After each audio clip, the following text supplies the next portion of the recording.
Alan Muir's had a guess at it. Well. Welcome back to Fog Football.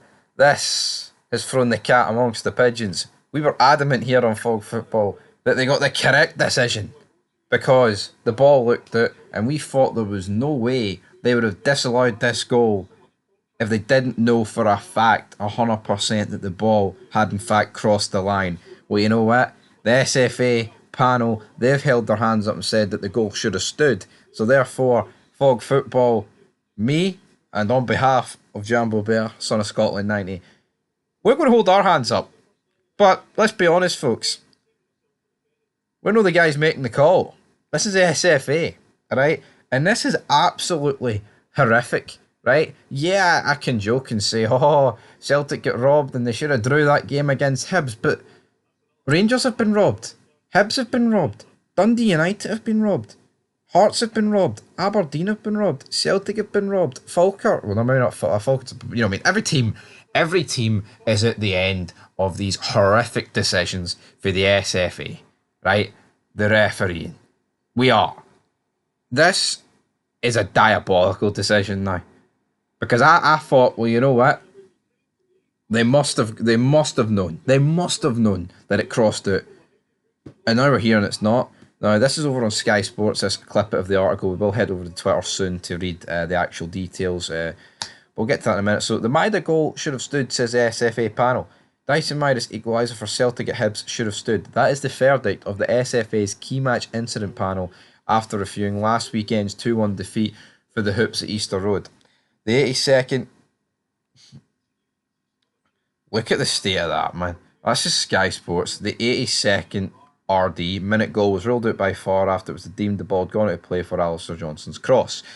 So, right. What makes this decision even more baffling is the fact they overturned it.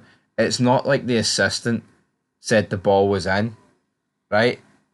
And then they've agreed with him. He said it was... Oh, no, he didn't know. It's not like this... No, let's rewind. It's not like the assistant said it was out and they stuck with that. He literally said it was in and they flipped it, right? They 110% flipped it and went, no, it was out. I can't believe this now. Shout out to Pie and Bovril. They put this up.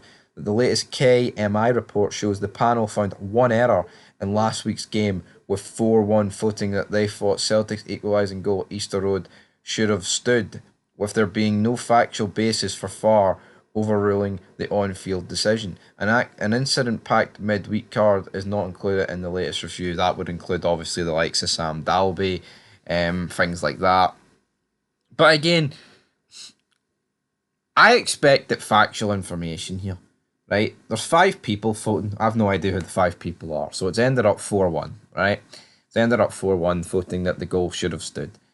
Now, if that is the case, and it's ended up at 4-1, even that's not clear and obvious. So therefore, it shouldn't have been overturned. But then it boils down to the fact that 99.9% did it go out, not 0.01 that it's in. To me, it's just a ridiculous situation we've ended up in here, man. It's like, it has to be factual. Is the ball in or is the ball out? We should have the technology in 2025 to determine this, man. Absolutely pathetic, isn't it? I just do not understand this. And that is why I believed they must have found something factual that the ball had actually gone out of play. They must have. That's what I thought. Because there is no fucking way I truly believed they overturned it based on nothing. Alan Muir is a weapon. He is an absolute weapon for overturning this, man. Like, seriously. Like, to me, this is mental. I can't believe he's actually overturned this. This is absolutely crazy. But at the flip side of it, you know, every team gets these decisions against them. You know what I mean? Like, look at the cup final. We just need to get better referees. We really, really do. I'm actually baffled that this ball, there was nothing factual proving that it went out. And they've just, I don't even know, like, what have they acted on? Did Alan Muir have Hibs in his coupon? I mean, is that the act? to be Act 1. I mean, come on. What is going on?